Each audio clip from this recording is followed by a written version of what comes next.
Today, we're going to pull back the curtain on what's really happening behind your screen. We're going to explore the deliberate designs that are engineered to capture and hold your attention. Seriously, just for a second, think about it.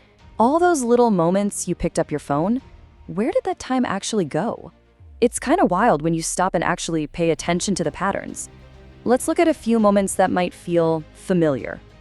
You're standing there, waiting for your coffee. That little bit of downtime, I bet you reached for your phone. It's practically an instinct at this point, right? Or what about at the movies? The second the trailers start, what does everyone in the theater do? Yep, phones come out for one last scroll. It's like even the smallest gaps in our day have to be filled. And let's be honest here. The days of just, thinking while in the washroom, for a lot of us, they're pretty much over. The phone comes with you, turning that private time into screen time. And this is the one that really hits home. How often have you been sitting right next to someone you love, but you're both just staring down at your own little glowing rectangles? That time you're supposed to be sharing, it gets divided and consumed. And that is the crucial point here. This isn't happening by accident. Your attention has become one of the most valuable resources on the planet. And believe me, there is a fierce competition for every single second of it. I mean, listen to this quote. It's just so brutally honest. The fight for your eyeballs isn't just against other apps. It's against fundamental human needs, like sleep. It is a 24/7 battle for your consciousness. So who exactly is behind this battle?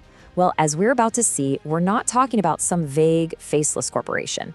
We're talking about a very specific group of people whose entire job is to keep you hooked. Let's be perfectly clear. These platforms are not addicted by accident, not even close. They are meticulously crafted by some of the world's brightest minds, psychologists, data scientists, top strategists. You could call them attention engineers. And they're all focused on one single goal, making sure you spend as much time as possible on their app. Remember how social media started? You'd follow your friends, your family, and you'd see what they were up to. You were in the driver's seat. Well, that's the old way. Now, the algorithm is in control. It decides what you see. And its goal isn't connection. Its goal is pure, raw engagement to keep you scrolling and scrolling and scrolling. And that brings us to one of the most powerful tools they have, the infinite scroll. Think about it. A book has a last page. A magazine has a back cover. Your social media feed, it never ends.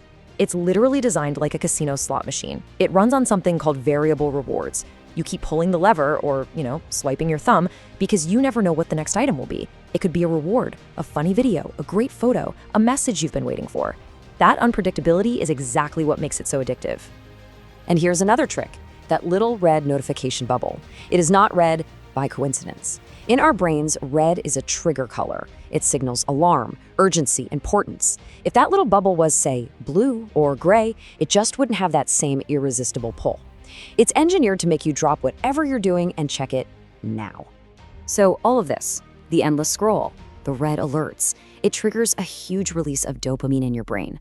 And after you've spent an hour on a high dopamine activity like scrolling, trying to switch to a low dopamine task like reading a book, it feels almost impossible. Your brain has been rewired to crave that constant hit of stimulation.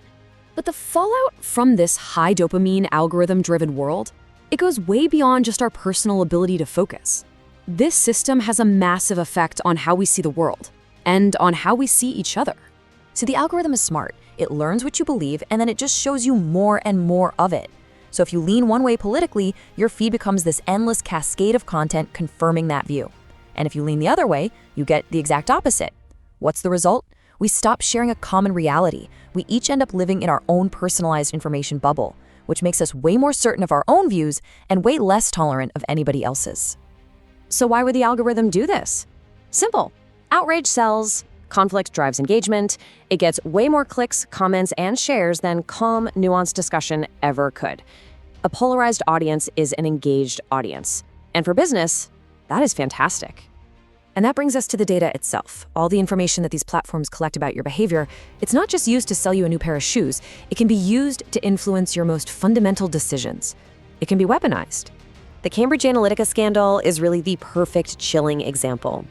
Data from millions of Facebook users was harvested to build these incredibly detailed psychological profiles. Then, those profiles were used to target voters with personalized political ads during the 2016 US election. The story eventually blew up, leading to Mark Zuckerberg testifying before Congress and just a massive public outcry. At first, they said it was around 50 million users, but the final number was much, much higher. The personal data of 87 million people was harvested, analyzed, and weaponized, all to push political messaging to voters that the algorithm identified as persuadable. In other words, the people most likely to be influenced based on their own psychological traits. The fallout from this was immense. In 2022, years after the story broke, Facebook's parent company, Meta, had to pay a staggering $725 million to settle a lawsuit over it all. It was one of the largest data privacy settlements in US history, which tells you everything you need to know about how serious this was. So here's the bottom line. What you pay attention to is what you remember. It literally forms the fabric of your life. So if your attention is being hijacked and controlled by an algorithm that's designed for profit, whose life are you actually living? Which leaves us with one last really critical question to think about. On these platforms, you are not the customer. Your attention is the product that's being sold. So the real question you have to ask yourself is, who's the customer? Who is buying you?